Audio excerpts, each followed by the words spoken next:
Hello and welcome to this week's edition of CUTV's Livestream. CUTV stands for Community University Television. We are a non-profit community media organization at Concordia University that promotes grassroots journalism while offering production services and skill trainings for Concordia students and Montrealers. My name is Clément Lechat and I'll be the host of today's livestream. On today's show, we'll be talking about housing in Montreal and the various challenges that it presents to Montrealers.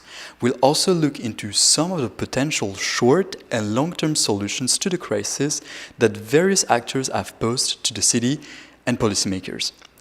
Joining us in our discussion today are housing rights advocates Cedric Dussault from RCLALQ and Adia Giddings from HOJO. RCLALQ stands for Regroupement des comités de logement et associations de locataires du Québec, and they are a Quebec-based housing rights organization that advocates for the rights to housing for tenants. HOJO is the off-campus housing and job resource center at Concordia University. It's a branch of the Concordia Student Union that aims to provide students with help and information on housing-related issues. Before we begin the live stream, we would like to acknowledge that the CUTV office is located on unceded indigenous lands. The Kanien'kehá:ka Nation is recognized as the custodians of the lands and waters upon which we gather and host our discussion for today. Tiohtià:ke, Montreal, is historically known as a gathering place for many First Nations. We would also like to acknowledge that the ongoing housing crisis intersects with settler colonialism and that the enforcement of private property has contributed significantly to the disenfranchisement and forced relocation and land theft of Indigenous nations across Turtle Island. Welcome, Cedric and Adia. To get us started, would you like to introduce yourselves and tell us a bit about your organizations and the work you do, Adia? Yeah. Hello, I'm Adia Giddings. I'm a HOJO assistant. I've been working at HOJO for about 2 years now. At our office, we mostly deal with housing and jobs questions for students. We help students with finding employment, finding housing, and we also give legal information for both employment and housing. For Concordia Student Union, Concordia students and members of the community. Thanks, Adia. And you, Cedric? Hi, my name is Cedric Dussault. I'm a spokesperson for the RCLALQ and also a community organizer, among other things, at the RCLALQ. We're a provincial group that are representing, it's about 60 housing committees or tenants association throughout the province. So we basically act as a representative politically, publicly, and as for the media, for all those groups that are, mainly in big cities like Montreal, Quebec, but also throughout the province. Thanks, Cedric. So we're so glad to have you both today on the show and to talk about the housing crisis. It's not a secret. There is a problem with housing in Montreal and Quebec, and it's been growing for the past few years. And I'm sure that most of us have seen reports or articles or news coverage on the city's housing crisis. And some of us probably have experienced their own difficulties related to finding affordable housing. But despite all the previous documented discussions of these issues, it can still be unclear what we mean when we talk about housing crisis. So how would you describe what is a housing crisis and what it means for Montrealers? Who does it affect the most also? It's an important question. So, Adia? Yeah. So I think the housing crisis is seen in various ways, especially at our office. We mostly deal with the student community who finds housing at a later date than other people in Montreal. And Montreal, the move-in date is July 1st, where most students come in August and September. So we see a lack of available housing stock. And then on top of that, there is a lack of affordable housing, especially for students who are on a limited income. And, you know, when they're first coming in, they're trying to find jobs, they're living off their parents and maybe some loans and bursaries, but they have a limited ability to pay for housing, meaning most of their income is going towards housing. Whereas I think affordable housing is named as 30% of your income. Students are paying, you know, at least 50%. And I guess it means there is not a lot of money left for other basic necessities of life too. Of course. Yeah. And Cedric, what is the housing crisis to you? Well, the current housing crisis, well, there's basically two aspects of it. It's a housing shortage. It's a severe housing shortage. When we are talking about a housing stock that is balanced, we're talking about 3% of an occupancy rate. In Montreal, we are below 2% for a number of years now, and outside of Montreal, it's even worse. The occupancy rate is below 1% in a lot of places. There are some entire regions where the occupancy rate is close to zero. Even in a relatively big city like Rimouski, the occupancy rate is 0.2%. So basically, there's virtually no units available. And as Adia said, the other thing is affordability, because you can look at the occupancy rate in Montreal and think that it's a little better than elsewhere. But what is available is very expensive units. So it's not necessarily easier in a city like Montreal. And for a little bit of context for what we're looking at now as for the current housing crisis, the RCLALQ is doing a report yearly on the price of the rents throughout Quebec. And we've been doing that for 4 years now, and we're witnessing that the soaring rents are really, well, they're soaring fast, and it's going faster and faster. This year, we're talking about a 14% increase as for Montreal, and this is about the average for the rest of the province. There are some regions that are staggering numbers of increase, and remote areas like Abitibi-Témiscamingue is at 42.8% this year. Côte-Nord is at 31.2%. This is just in 1 year.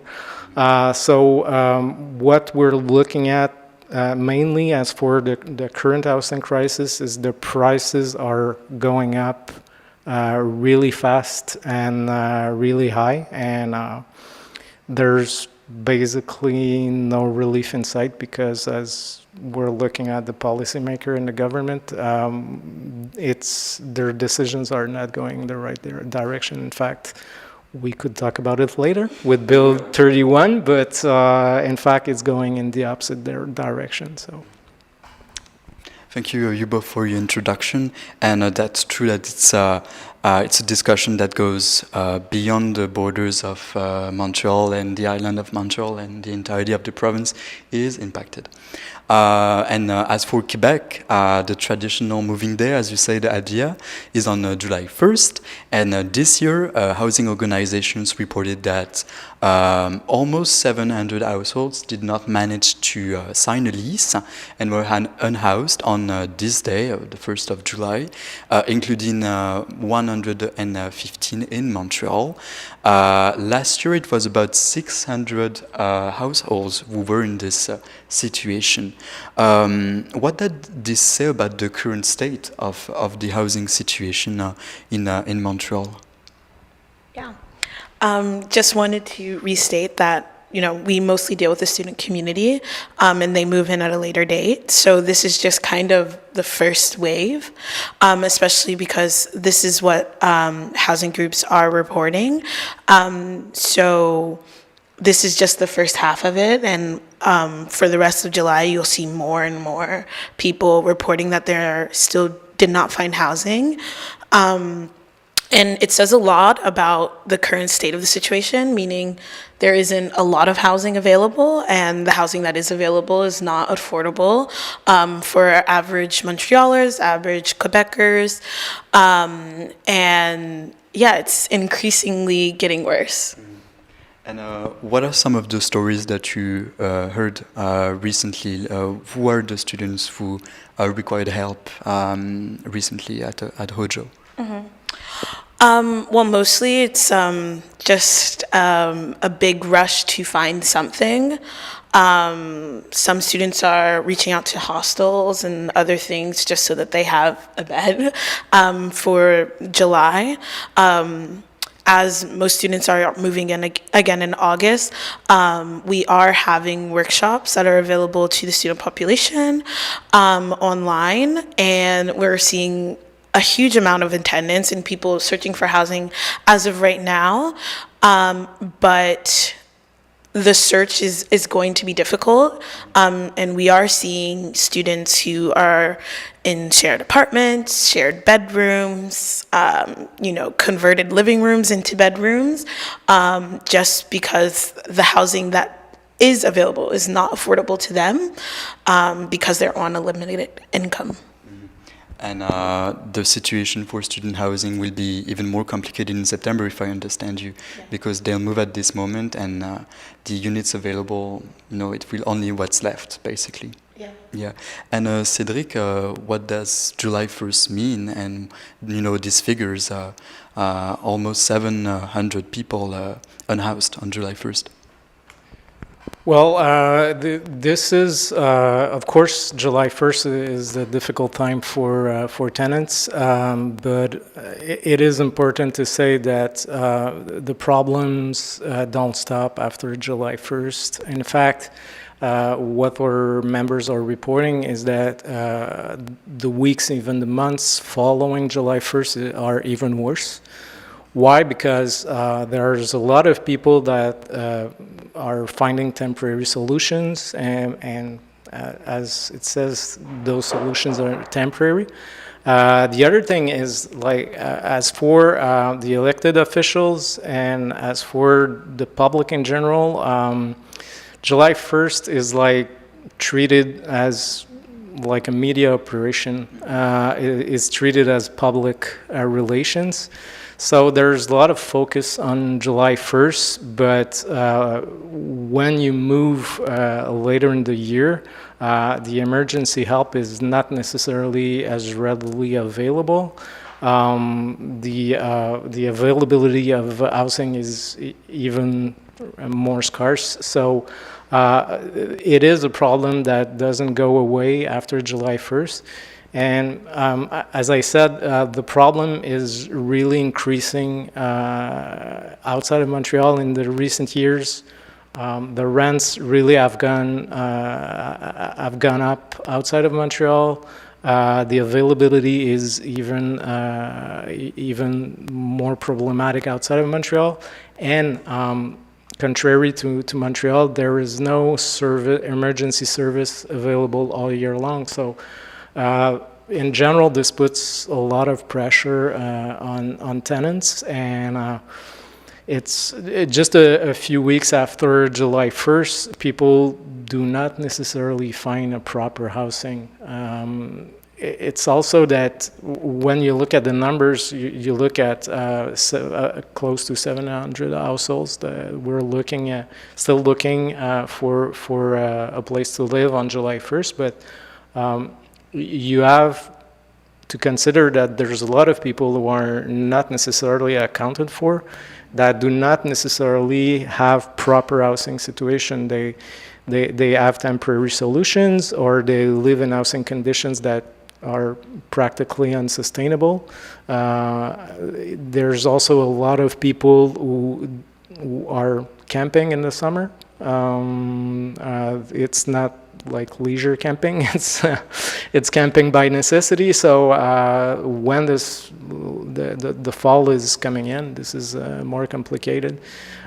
So there's a lot more than 700 households that have problems, and there's a lot of people who also resort to rent something that is way too expensive for their means because they cannot find anything else. And we have seen that this year there was a really steep increase in the people that were evicted from their apartments at the Tribunal Administratif du Logement because their lease was nullified because they couldn't pay the rent.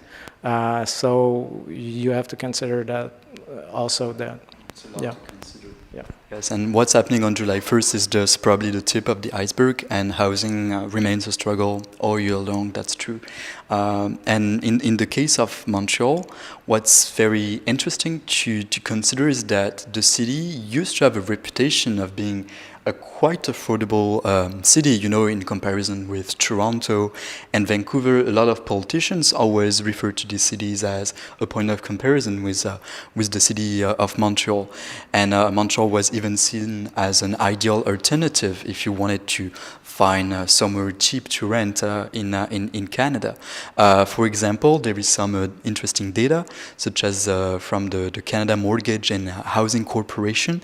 It shows that the average price of a two-bedroom apartment in Montreal was around $550 in 2001, and today it is around $1,022 and still rising. And you know, with this ongoing crisis, the reputation of the city is also changing. Basically, why is that? Why are the prices rising and keep rising? And do you think that the city is going in the same direction as Toronto and Vancouver? Yeah, it's definitely going in the same direction. I think Montreal is a little bit different because it is a city in Quebec, and there are more historical tenants' rights than those other provinces. And then we also see tenants asserting their right very strongly and passionately.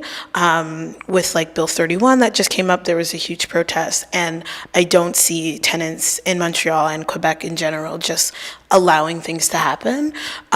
There is definitely going to be fierce opposition. However, in terms of increased rents and the financialization of housing, I think one key thing, especially in Montreal, is COVID and how the pandemic caused a lot of larger companies to buy up housing, especially in the downtown area, which now we're seeing as extremely expensive rental prices throughout the city. So I think that is definitely a contributing factor into the stark increase of rent, even from 2019 to 2023. And I think it's just going to continuously increase unless there is some type of provincial change. And Cedric, what about this comparison with Vancouver and Toronto? Well, yes, and just a few years ago, it was unthinkable that we would get to those levels, but we are getting there. And I'm sorry to talk again about the rest of the province, but it's not only Montreal. What is astonishing, it's the whole province that is getting there. And yes, you pointed out the financialization of housing. This is a phenomenon that has maybe caught up more recently in Montreal, mainly because the housing was cheaper. So there was more profit to make. And right now, rental housing is seen as a short-term profit for investors. It's not only long-term investments for people who are want to pay their mortgage with buying rental buildings. It's a lot about short-term investment. So yes, there is a concentration of ownership. We shared a study by a student of McGill and Waterloo University, Chloe Saint-Hilaire, this year, and it was basically saying that right now in Montreal it's 0.46% of owners that owns close to the third of the rental stock in Montreal. It's 0.6% of owners that own 31.7% of the rental stock. So, and it's going faster. So But mainly, yeah, there it used to be in Quebec some more affordable places for tenants because, yes, we had tenants rates. What has happened in, I would say, in more recent years, even more recent decades, is those rights were less protected. We have those rights on paper, but we do not necessarily have the proper mechanism that are making sure that those rights are applied. Mainly, we don't have rent control. And there are a lot of tactics by investors, by landlords, in order to evict tenants. In order to bypass, in fact, the right of stay that we have in Quebec, and with the right of stay, you can refuse a rent raise by your landlord. But when the landlord can evict a tenant, he can basically do what he wants with the rent raise. So this is basically what's happening. It's clearly a lack of protection of our rental stock and of tenants' right that has happened in the past years. And also, what's interesting is that some people argue that the rising prices are sort of a natural result of economic growth that the city experienced in the 2000s, 2010, and that the increase in rental prices are not such a cause for concern. It's just a consequence of a wealthier society and a wealthier city. Do you think it's an accurate depiction of the situation? Yeah, no. I think that there has been such a stark rent increase that it's not able to grapple with the amount that, average people living in Quebec could afford for rental pricing. As I said before, affordable housing is considered 30% of your income. At our office at HOJO, we ran a survey during the winter semester, and we kind of looked at both the average working hours for Concordia students, which was 25 hours per week, and then we asked students whether they were concerned with paying rent. 32% of students were sometimes concerned with paying rent. 36% of students were always or often concerned with paying rent. So that is over 60% of students who, deal with, if they can make rent every month on, the first. This is not something that was a concern before as much. However, students are applying to bursaries every year, asking their parents for more support, working 25 hours per week. I just graduated and had to deal with, working and going to school full time. 25 hours per week is not really sustainable when you're taking 4 classes or more. So this is an increasing problem, and it is not what I would say consistent with the amount that people are making every year. And Cedric, what's your analysis of the situation? Well, the same answer, it's no.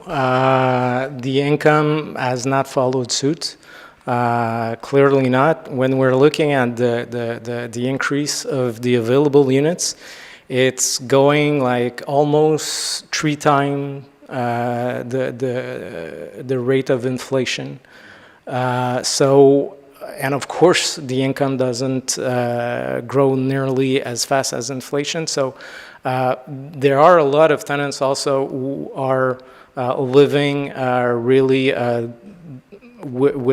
who are having a lot of problems because of inflation, because most of tenants are spending all of their income on basic needs. And when you look at a housing, this is for tenants by far their biggest spending. So if you're looking at something that is increasing as fast and as much, of course you're gonna get people who are gonna get poorer every year. And what must have been said also is that when you look at the people who are asking for help, who have trouble paying the rent, it has changed the profile of the people that are asking for help at our housing communities, for example.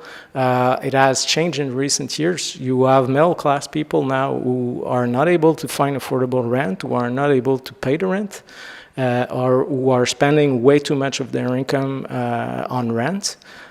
So when you look at Toronto and Vancouver, you were hearing stories in the past about middle-class people who cannot afford living in the city. Well, it's happening in Montreal, and it's happening throughout Quebec. And perhaps there is a final point to say before moving on to our discussion on Bill 31, which is a huge cause for concern. It's talking more about affordable housing. There are many factors, of course, that play into the crisis, but the lack of affordable housing is one of them. As you both said, 30% of households before tax income is considered as the rate for to consider housing as affordable. Over the past few years, many experts have reported that the amount of affordable units in the province has been, new affordable units built have been declining. We know that students do not qualify for affordable housing units, as you know, the subsidized units by the Quebec government. So, what are the other ways for students to find affordable housing? Yeah. Okay, so there's not so many options. There is a company that the CSU, which is the Concordia Student Union, has partnered with, which is called UTIL, and they offer affordable units for students, specifically Concordia students at the building Woodnote, but they also are increasingly buying and building buildings around Montreal. One of those buildings is in Rosemont, and students from CEGEP or university can rent with them. However, that's one option. Because there's not a lot of affordable housing units in Montreal, we mostly encourage students to find lease transfers, to file for Section G. They only have a limited amount of time to do that, so they have to know about it and have the capacity to file as soon as they sign the lease. And roommates is another option, unfortunately, but that is, historically at least, been the cheapest option, is to get multiple roommates. And for almost the rest of the population, affordable units are an option, but why is there a number of new units built is declining? Why is that? Well, over the years, we have built less and less affordable units. Well, it's a long and sad story, but when the federal government stopped building social housing in the 90s, it was up to the province to build their own programs, and the program was called HOJO in Quebec.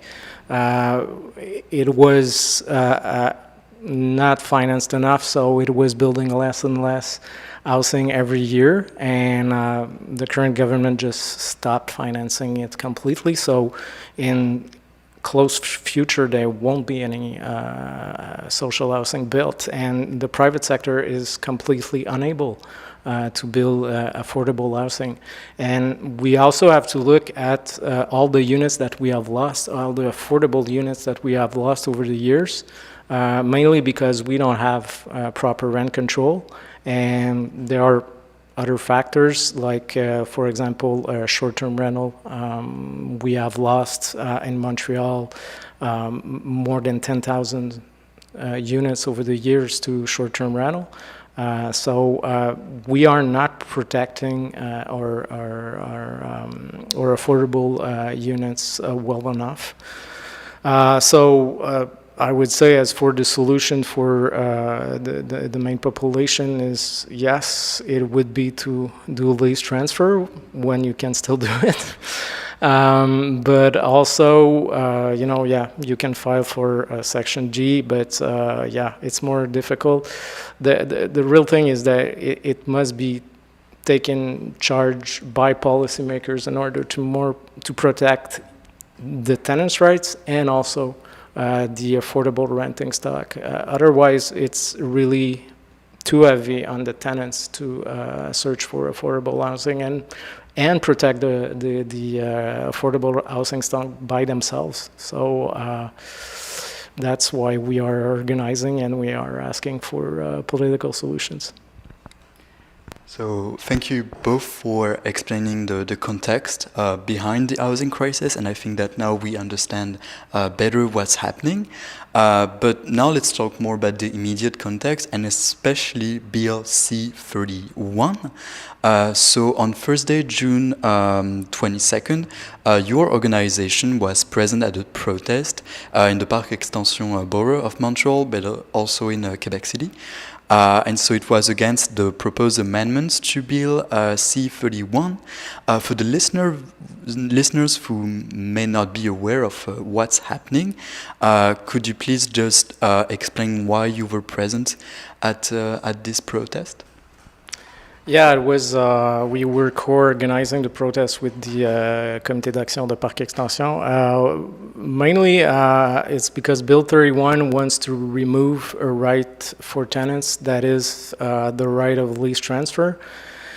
It doesn't remove it all completely, but what it will be doing, it will give the power of the landlord to nullify the lease when, as a tenant, you want to transfer your lease. So basically, it will stop lease transfer. Lease transfer is not something that is so much widespread. It's not a form of rent control. But as for some tenants, as for some units, it was a way of keeping a unit affordable, and for some tenants, it was basically the only way of finding an affordable unit.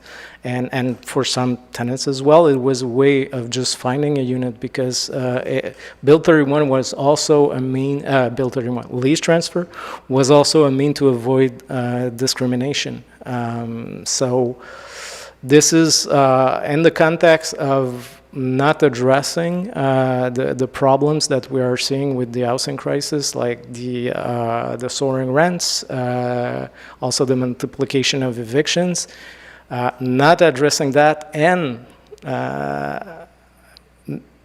removing a right for tenants. It's like, I think it angered a lot of people, so it's kind of a symbol, I think. So I think there was a lot of people in the street because of that, because it's inexcusable to not only not address the problem, but even imbalance even more the power on the side of the landlords. So, yeah. And Adia, how did you react when you learned about this proposed amendments, and how do you think it's going to impact the student population that you serve? Yeah. Well, I think there was no one actually happy about this bill, maybe landlords. But specifically for students, at our office, we deal with a lot of students who do not have the means of proving that they can afford the apartment through regular, like, new lease means, specifically international students who do not have credit in the country. Lease transfers are a great way for international students to find housing. Because they can prove through bursaries, through their CAQ, that they can live and support themselves. Whereas when they're signing on to new leases, as soon as they tell their landlord that they don't have credit in the country, they ask for security deposits, they ask for a lot of information on guarantors. They want your guarantors to be in the province, which as an international student, you might not be able to do that. Lease transfers were an easy and accessible way for them to find housing, and it's also a way for many students to find affordable housing. Losing this, and I think by allowing landlords to just say no and cancel your lease, increases the rent for that unit. I think there was a number stating that new leases, there is like a price jump of about $100 each time. So that is going to very much increase rental prices in Montreal and, other areas in Quebec. But I think it's also going to cause a lot of, newcomers into the country to suffer. And talking about the comments by the CAQ government, there was the Minister for Housing, France-Hélène Duranceau, who made the headlines recently because she said that you cannot use a right that isn't yours to sign a lease to someone else on terms that you decide when it's not your building. So how did you react when you heard about the minister's statement, and do you think she is a good fit for the job? Well, I'll answer the last question first. No, she's not fit for that job at all. It must be said that she is a former real estate agent, and she even profited directly from operations that are contributing to the soaring prices of real estate in the city and in the province. So she was clearly on the side of real estate lobbies and landlord lobbies. It was even more clear when she proposed Bill 31, and it was even clearer when she spoke about that. For us as an organization, it didn't really come as a surprise because we knew who she was. When she was nominated, it was clear that this government was going in that direction, that was taking a side and was taking the side of the landlords. So it didn't come as a surprise, but of course, it's really to say this publicly, it's really insulting for what tenants are living right now.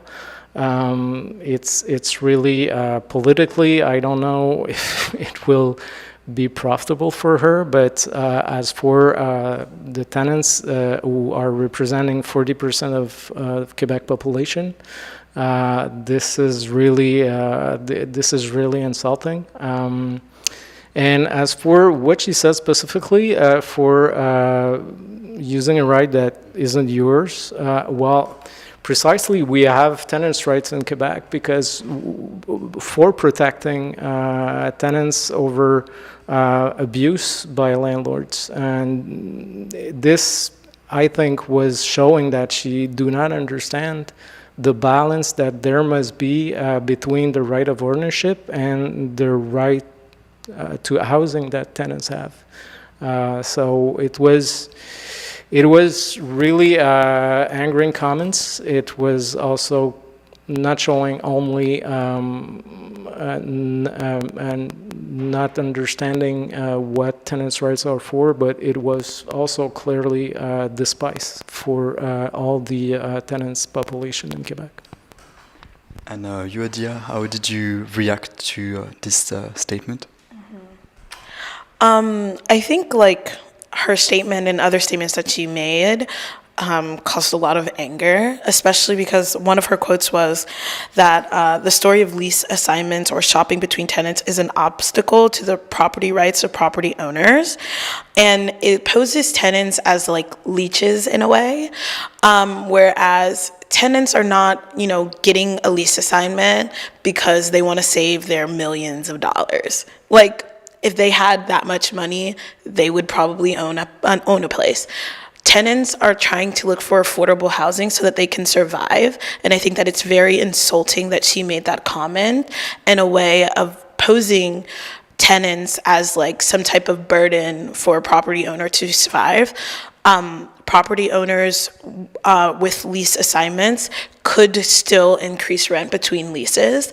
However, this is talking about if I move out, in May, my landlord can increase the rent between me moving out and then increase the rent again after that, year lease where that tenant is.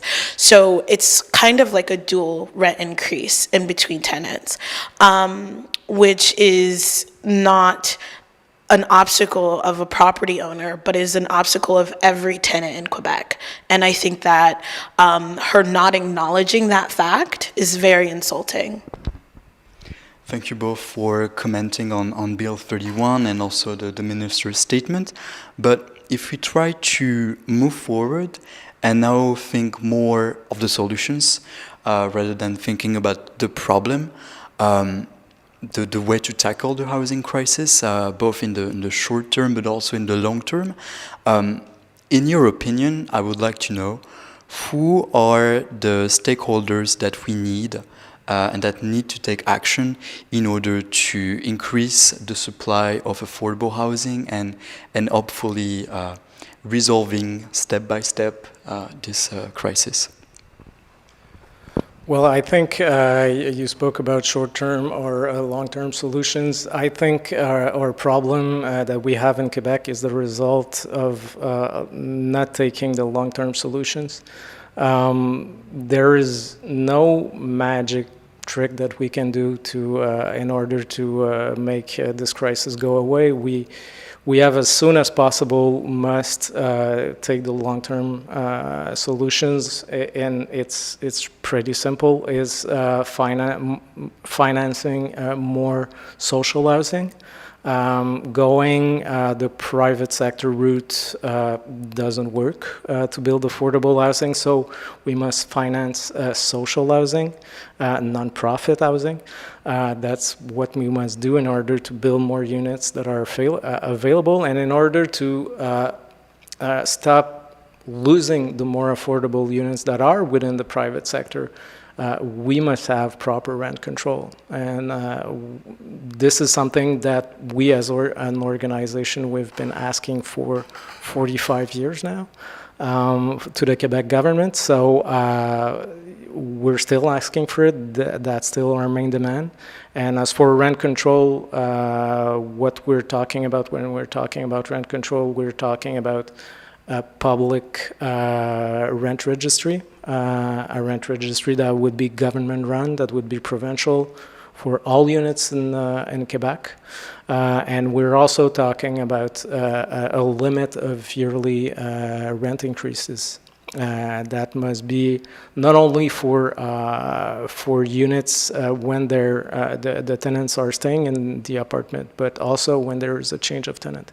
Because as you pointed out, there is really a big increase when there is a change of tenant. So this is why we are losing a lot of affordable housing. So those are the main things that we must do in order to address the housing crisis.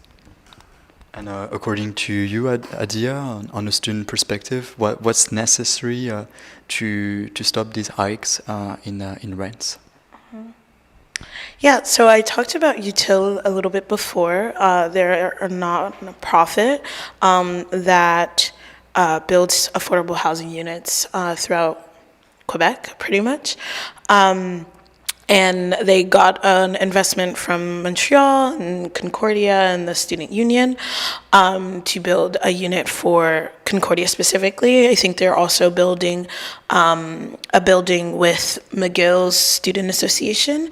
And then they're trying to build as much as possible. However, their one solution, if they build the rest for the next 50 years, we're not going to have enough affordable housing, especially for students, because increasingly we're seeing a lot of international students coming in, a lot of out-of-province students who do not have the benefits of living with family members when they get here, so they need some type of housing.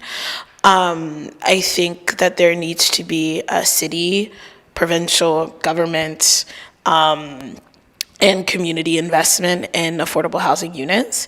It definitely needs to be like cross-sectoral, and I think Util is a great example of building affordable housing.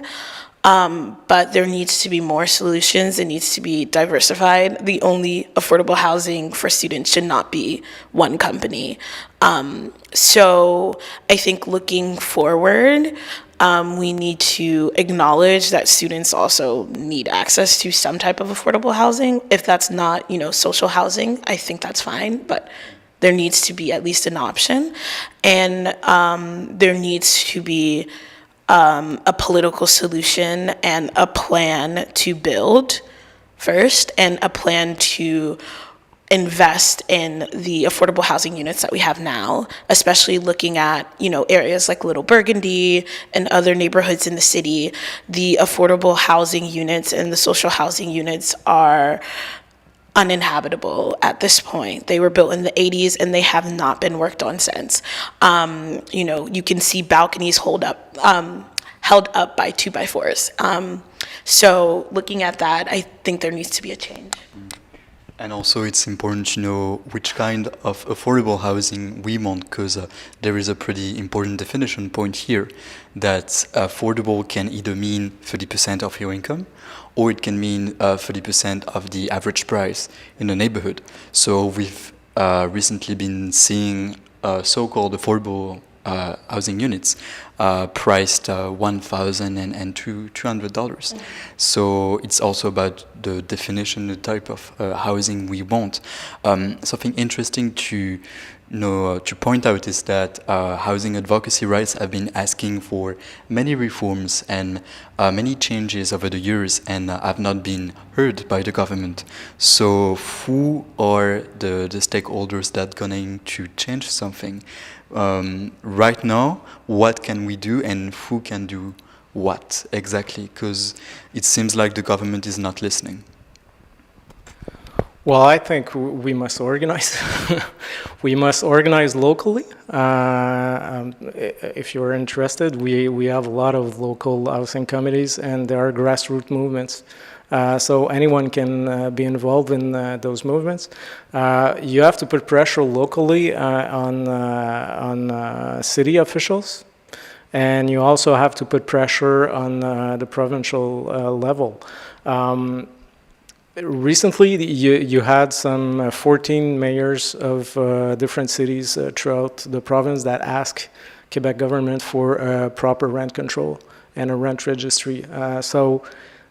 For us, this is an encouraging sign because even though the current government doesn't seem to be really sensitive to the realities of the tenants, if you have elected officials that are local officials that put pressure on the next level of government, well, at some point there's going to be a lot of media pressure, a lot of public pressure to do something. So I think this is the route that we have to go through. We're gonna, as an organization as well, we're gonna organize for next fall for opposing Bill 31. So this will really be an occasion to show the government that the tenants are not able to cope with the current situation anymore. When there are some mobilization, some organization, I think it's not necessarily visible immediately, but it has some effect. And as for the long term, anyway, we must organize. We must organize in Montreal, and we must organize throughout the province to oppose those bad decisions. And to you, Adia, what can we do right now to better protect tenants' rights, and what's the strategy basically? Yeah. So like he said, organize.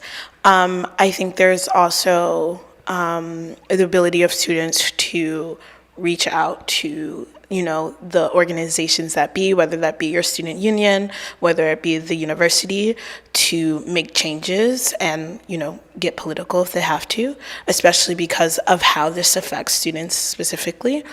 And I think that another option is asserting the rights that you have now in the short term, whether that is, the limited rights that you have under Section G, or as lease transfer still exists, you might want to lease transfer now if you're planning on moving. But definitely assert the rights that you have now and organize for the future. And especially in the very short term, what are the legal recourse that you can take in order to defend yourself against abusive landlord strategies? Well, it's important to know that as a tenant, you can always refuse any raise that a landlord wants to impose on you. So you can refuse a rent raise, and you can stay in your apartment. It is if you refuse the raise from your landlord, and then it's up to the landlord to go to the tribunal administratif du logement to have the rent fixed. So. First thing first is to refuse any rent raise that you think is abusive.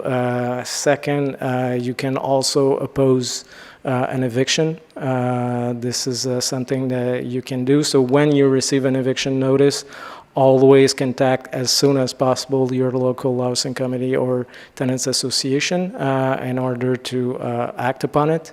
And as for abusive tactics, because we see a lot of landlords who are really putting a lot of pressure on tenants in order for them to leave for raising the rents higher. So do not stay alone, contact your local housing committee, record the conversations that you have with your landlord, keep note, and file a complaint at the tribunal administratif du logement. And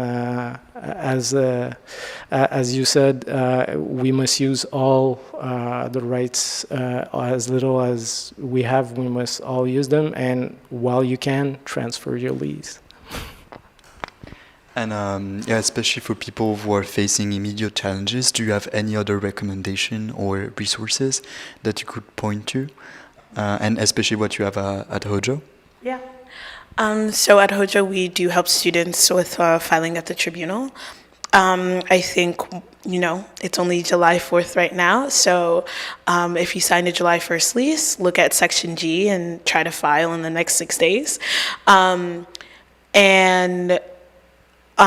top of that, you need to know your rights as a tenant so that you can act on them. One resource that we have at HOJO is called likehome.info, and it gives you information on your basic rights as a tenant. And also reach out to a committee logement, reach out to free legal services if you need to, but never just accept something because you got a formal notice. Contest it, reach out for more information, and assert your rights. And during the discussion, you both mentioned Section G many times. Can you explain what it is exactly, and what's the thing to do with Section G?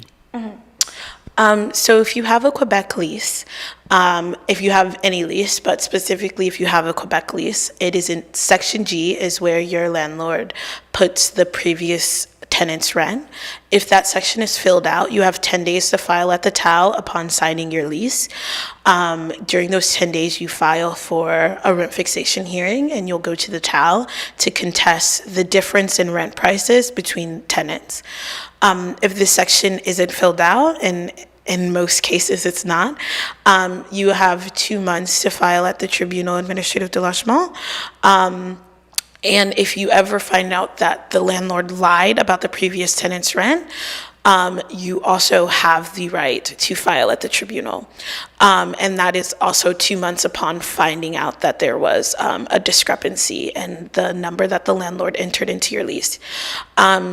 Specifically for tenants who are planning on moving out, if they have not already, try reaching out to the new tenant and disclosing your rent price. We do not have a rent registry in Quebec, so there are things that you can do as a tenant, whether that is, leaving a copy of Section G in a cabinet somewhere when you leave, trying to find the previous tenant, posting it on their door. If you are not aware of it now, there are options that you have in informing that tenant of your rent price.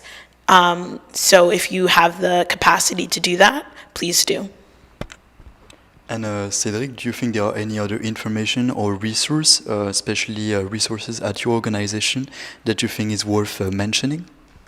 Well, first, I would like to mention also that that's a campaign that we have. It's called Passe ton bail ou Pass Your Lease, in order to pass a copy of your current lease to the next tenant, because unfortunately Section G is most of the time is not filled or not filled properly.